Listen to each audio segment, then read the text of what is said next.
땅에서 무엇이든지 매면 하늘에서도 밀 것이요 땅에서 풀면 하늘에서도 풀리리라. 이 말을 오늘 말로 하면 네가 원하는 대로 세상 일이 되어갈 것이다 하는 그런 뜻입니다.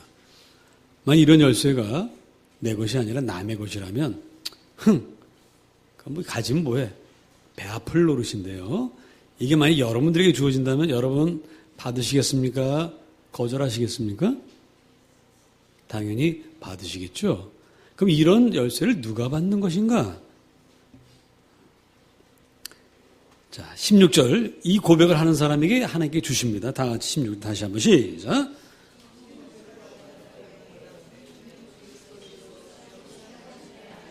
예, 주는 그리스도시요 살아계신 하나님의 아들이라고 고백하는 사람은 이 열쇠를 받습니다. 근데 여러분 이게 그냥 이거하고 달라요. 알리바바와 40인의 도둑에서 도둑들이 동굴 앞에서 서서 동굴을 덮고 있는 그 문에게 얘기합니다. 열려라 홍두깨. 홍두깨 아니에요? 아, 참깨였습니까? 예. 열려라 홍두깨 하면 열려요, 안 열려요? 안 열려요. 그러면 열려라 참깨를 제가 하면 열리고 여러분이 하면 안 열리나요? 다 열리죠? 꼬맹이가 와서 해도 열리고 할아버지가 와서 해도 열리고 다 열립니다. 그런데 주는 그리스도시요 살아계신 하나님의 아들이십니다라는 고백을 아무나 그냥 앵무새처럼 한다고 해서 그 열쇠를 받는 게 아닙니다. 이게 중요한 포인트예요. 사람은 태어나서 많은 관계를 맺으며 삽니다. 부모 자식의 관계, 친구, 형제 이런 관계를 많이 맺습니다. 그래서 성공과 실패는 사실은 좋은 사람을 만나느냐 만나지 못하느냐에 달려있는 것처럼 보입니다. 어디서 이 소리 들려요? 그저 문 좀 닫으세요. 그쪽 문 이쪽만. 저쪽에서 지금 어린이들 상대로 우리 이경수 목사님이 힘차게 설교를 하고 계셔서 서로 섞이고 있습니다.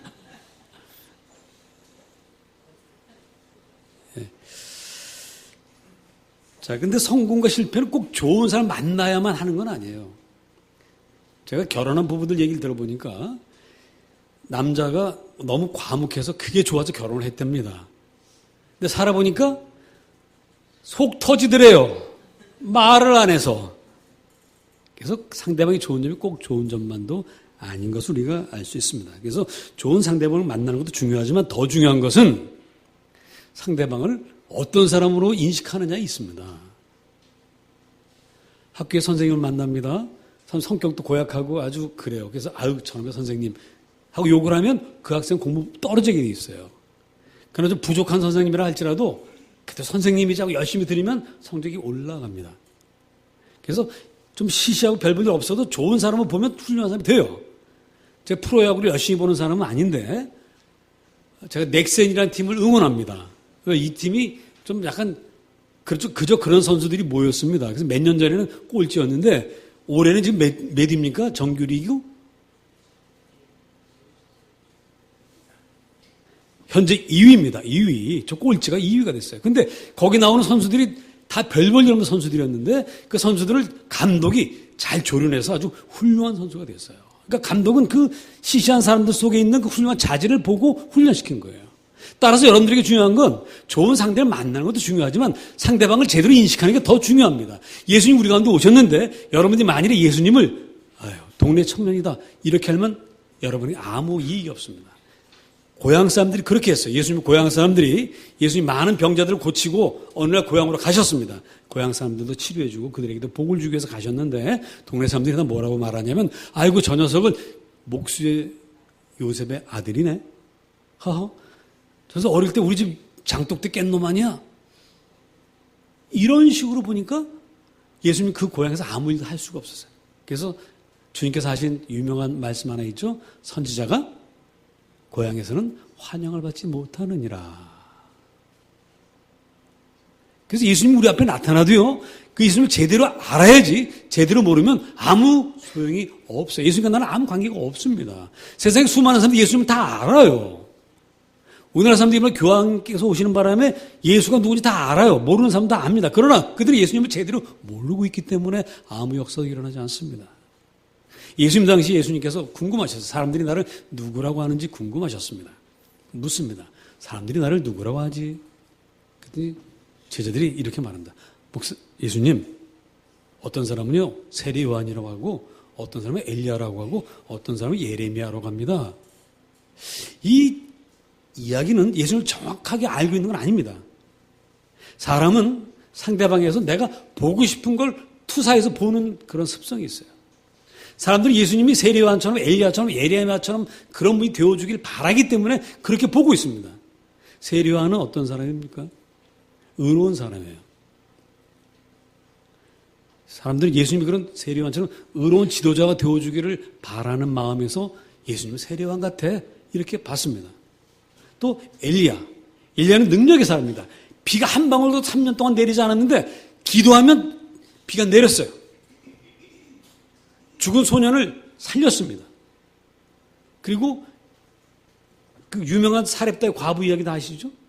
뭘로 유명합니까? 밀가루 딱 요만큼 남았어요. 이걸로 아들하고 같이 이제 해먹고 죽으려고 하는 그 여인을 찾아가서 그러기 전에 나한테 떡을 먼저 해주시오. 여자가 깜짝 놀랍니다. 우리가 먹고 죽으려고 하는데 이걸 달라고요?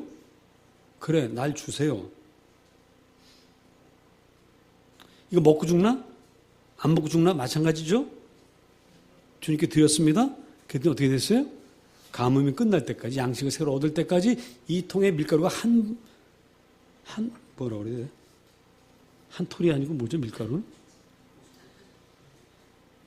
그건 참 이상하네.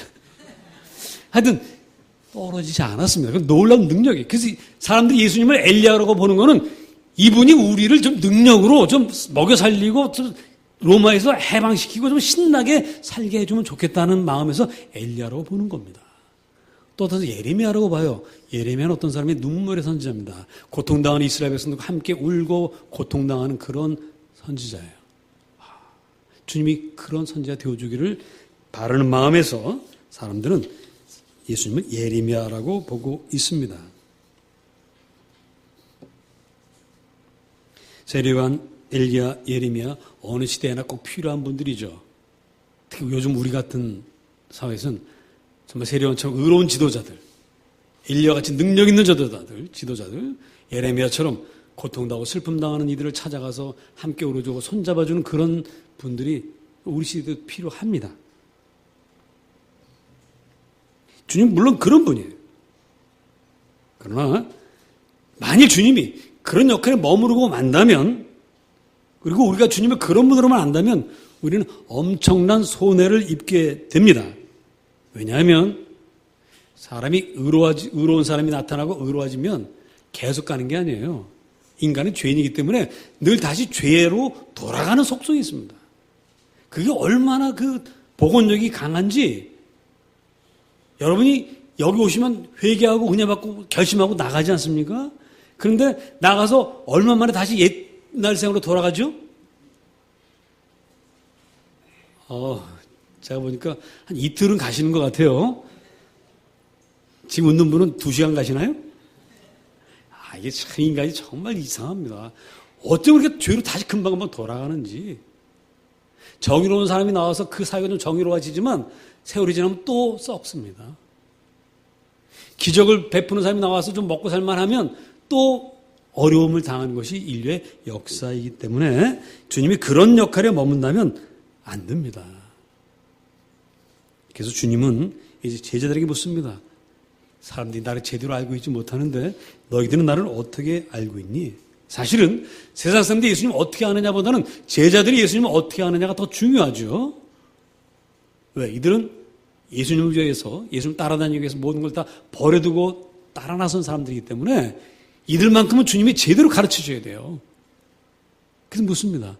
너희는 나를 누구라고 하느냐? 성경에 기록은 안 되어 있지만 제자들끼리 모여서 머리를 맞대고 야, 예수님 도대체 어떤 분이지? 그 의견을 모아서 베드로가 말합니다. 주는 그리스도시요 살아계신 하나님의 아들이십니다. 그랬더니 주님이 너무 기뻐하세요. 바요나 시몬아, 너는 참 복되도다. 여러분들이 예수님을 그리스도시요 살아계신 하나님의 아들이라고 고백하는 그 순간 여러분들 복받은 사람이 됩니다. 너무 기뻤어요. 주님 너무 기뻤어요. 내가 제대로 하는구나. 너무 기쁜 나머지 아이 천국 열쇠까지 맡기십니다. 우리 옛날에 왜 시어머니들이 시집온 며느리 이렇게 좀 테스트를 한 다음에 마음에 들면 어느 날 예하고 불러서 뭘 맡겨요? 광 열쇠를 맡기는 것처럼 그렇게 주님께서 열쇠를 맡기셨습니다. 자, 그러면 중요한 건 이제 여러분 예수님을 그리스도라고 인식하는 거예요. 그리스도라는 말이 뭔지 여러분들 알고 하셔야 되는데 그리스도라는 말은 히브리어로는 메시아입니다. 메시아라는 말은 마사라는 동사, 기름을 붓다는 동사에서 나온 명사인데 이것은 기름 부음을 받은 자. 따라해 봅시다. 기름 부음을 받은 자. 그게 메시아입니다. 구약의 메시아는 세 분이 있었어요. 세 직업이 있었습니다. 하나는 선지자, 제사장, 왕이었습니다. 예수님 바로 이 세 가지 역할을 다 하신 분이라는 사실을 우리가 믿어야 돼요. 먼저는 제사장입니다. 제사장은 백성들의 모든 죄를 다 모아서 소에다가 전가시킵니다. 그래서 뿔을 잡고 기도합니다. 하나님, 이 백성들의 모든 죄를 여기에 모아주십시오. 그리고 그럼 그 소가 죄인이 되죠. 그 다음에 그 소를 잡습니다. 피를 흘려서 죽입니다. 그리고는 그 소의 사체를 제단에 올려놓고 태웁니다. 모든 백성들의 죄가 그 순간 다 사해짐을 제사장이 공포합니다. 예수님이 우리 제사장이세요. 예수님 우리 모든 죄인들을 위해서 제사를 지내십니다. 한 번 지내셨습니다. 단 한 번. 그게 바로 십자가에서 피 흘려 돌아가시고 자기 몸을 찢어서 주신 것. 이것이 바로 주님의 제사고요. 이 제사를 드리고 나면 이스라엘 백성들은 모두가 다 내 죄가 다 용서받았다고 믿었습니다. 그런 것처럼 여러분들이 오늘 십자가 앞에 와서 기도하시기 때문에 여러분들의 모든 죄는 용서받았음을 믿으시기 바랍니다.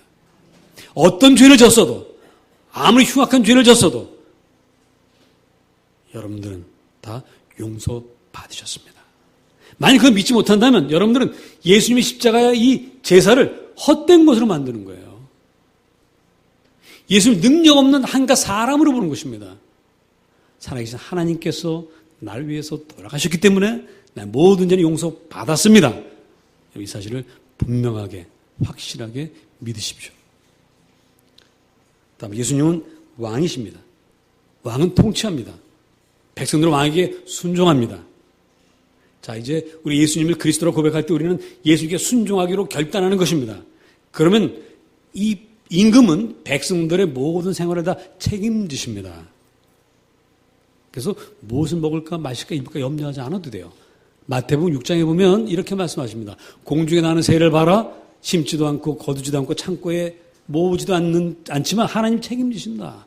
하물며 너희일까 보냐. 들에 피는 백합화를 보라. 길쌈하지 아니하여도 화려하게 입히신다. 하물며 너희일까 보냐. 그래서 마지막 이렇게 말씀하십니다. 내일 일을 염려하지 말라. 내일 일은 내일이 염려할 것이다. 약간 어려운 말이죠. 내일 일은 우리가 염려해서 될 일이 아닙니다. 내일 일은 주님이 염려하세요. 내일 일은 내일이 염려하는 뜻입니다. 오늘에만 여러분들 충실하게 주님과 함께 사시기를 축복합니다. 오늘만 함께 살아가시면 됩니다. 왜? 내일이 되면 그 내일은 바로 오늘이 되기 때문에 걱정할 일이 없습니다. 왕이신 주님께서 이렇게 책임져 주세요. 그런데 그러려면 우리가 뭘 해야 된다고요? 주님께 순종해야 됩니다. 100% 순종하셔야 됩니다. 100% 순종하십니까? 여러분 자신 없을 줄 제가 알고 있습니다. 왜냐하면 여러분 무슨 착각을 하고 있냐면 내가 율법을 다 지키고 주님 말씀대로 100% 순종해야만 순종하는 것이겠구나. 아니죠. 이미 주님 우리의 제사장이 되셨다고 말씀드렸습니다. 주님께 우리의 모든 죄를 위해 십자가에 달려 돌아가셨기 때문에 여러분들이 순종하거나 안 하건 여러분은 의인입니다. 우리가 잘해서 의인이 되는 것이 아니라 주님의 사랑으로 의인이 되는 것입니다. 우리의 노력으로 의인이 되는 것이 아니라 예수의 피가 우리의 모든 죄를 씻어버렸기 때문에 저 여러분은 의인이 되어 있습니다. 이 사실을 믿는 그것이 바로 주님께 온전히 100% 순종하는 거예요. 그래서 여러분들은 예수님의 충실한 백성이고요. 예수님 여러분을 책임져 주십니다. 그래서 지금 우리 그리스도가 되시는 거예요. 구세주가 되시는 겁니다. 마지막 선지자. 선지자는 백성들이 바른 길로 갈 수 있도록 가르치는 분이에요. 그리고 바른 길로 가지 않으면 주의 막대기와 지팡이로 때리십니다. 이놈 바른 길로 가야지. 훈계하십니다. 주님이 그 역할도 하세요. 야, 인생길 때로 실패하십니까? 주님께 그때마다 나타나셔서 톡톡 치십니다. 얘야, 너 어디로 가니? 이 길이 진짜 길이다. 이 길로 가라 하십니다. 자, 이렇게 해서 주님 우리의 그리스도가 되십니다. 다 같이 따라 하십니다. 주는 그리스도시요. 그 다음에도 중요합니다. 살아계신 하나님의 아들이십니다. 살아계신 하나님의 아들이십니다. 여러분, 부처님 참 훌륭한 분입니다. 공자님 정말 훌륭한 분이에요. 맹자 훌륭합니다. 이분들의 가르침을 읽다 보면 정말 내가 바르게 살아야지, 정말 의롭게 살아야지, 백성을 사랑해야지, 왕도 정치를 해야지, 이런 깨달아집니다. 그런데 그분들이 역사를 바꾸지 못해요. 이 민족 오랜 세월 유교의 나라요, 불교의 나라였습니다. 그러나 나라를 구원하지 못했습니다. 왜 그렇습니까? 그분들은 다 돌아가신 분들이에요. 돌아가신 분들이 우리의 삶에 약간의 영향력을 주지만 우리를 실질적으로 구원할 능력이 없습니다. 요즘 우리가 명량이라는 영화에 다들 심취해 있습니다. 명량, 이 영화 보신 분 한번 잠깐 손 들어 보실래요? 많으시군요. 여러분들은 1400만이에요? 1500만이에요? 여러분, 우리가 왜 명량에 심취합니까? 이 민족이 지난 100년 동안 일본에게 하도 많이 당했습니다. 일본을 멋지게 격파한 분은 우리 이순신 장군밖에 없습니다. 그 이순신 장군 우리의 자부심이에요. 하지만 이순신 장군이 지금 일본의 건방진 아베 수상을 붙잡아다가 우리 민족 앞에 무릎을 꿇릴 수 있습니까?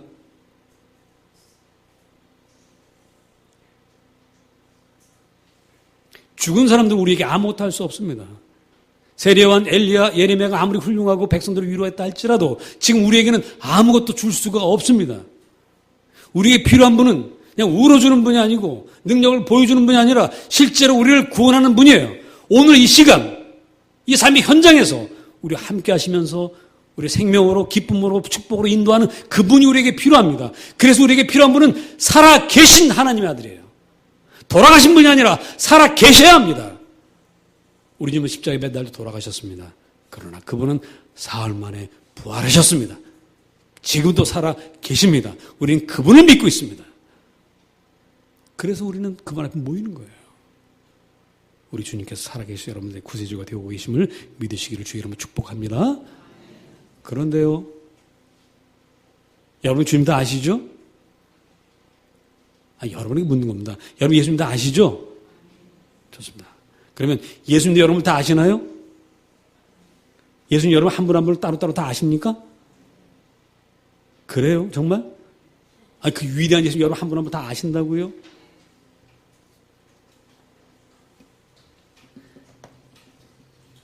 제 아들 결혼식에 화환이 2개가 왔습니다. 하나는 아들 다니는 회사의 그 최고 책임자가 보낸 화환이고요. 또 하나는 영화 배우가 보낸 거예요.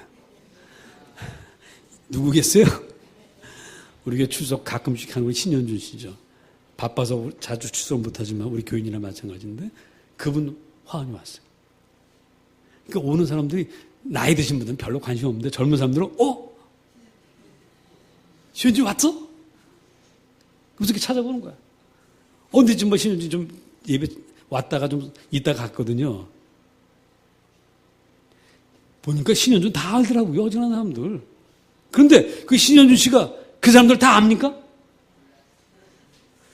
신현준 씨가 저는 잘 알죠.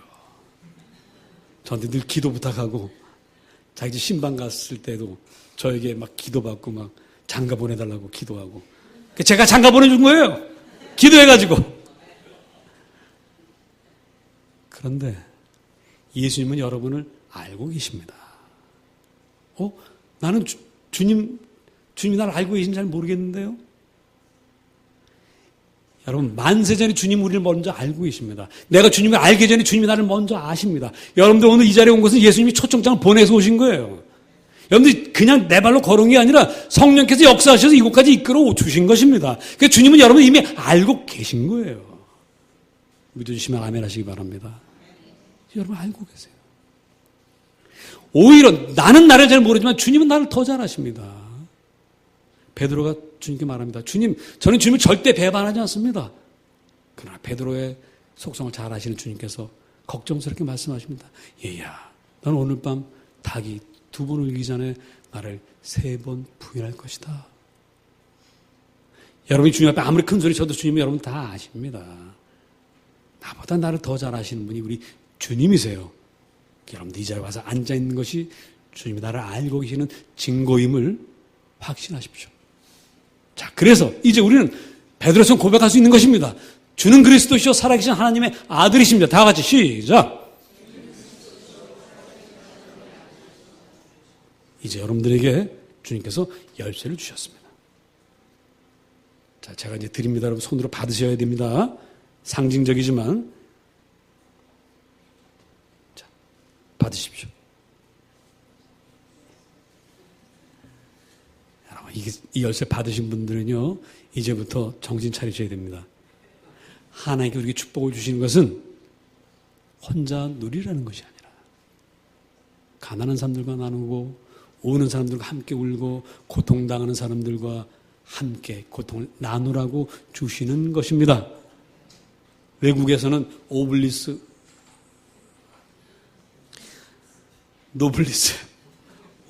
말을 쓰고 있습니다. 그게 바로 성경에서 나오는 거죠. 따라하시나 맡은 자에게 구할 것은 충성이니라.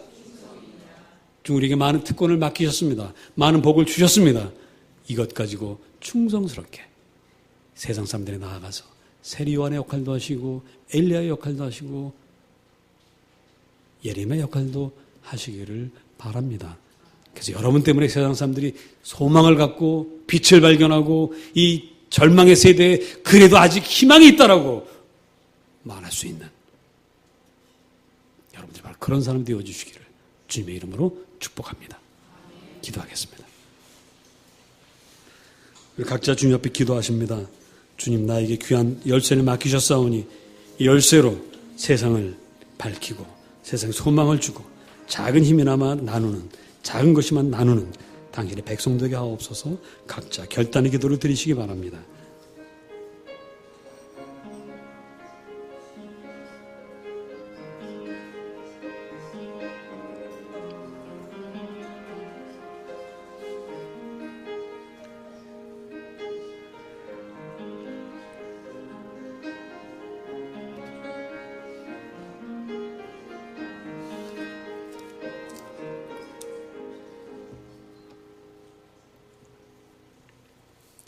(96장을) 함께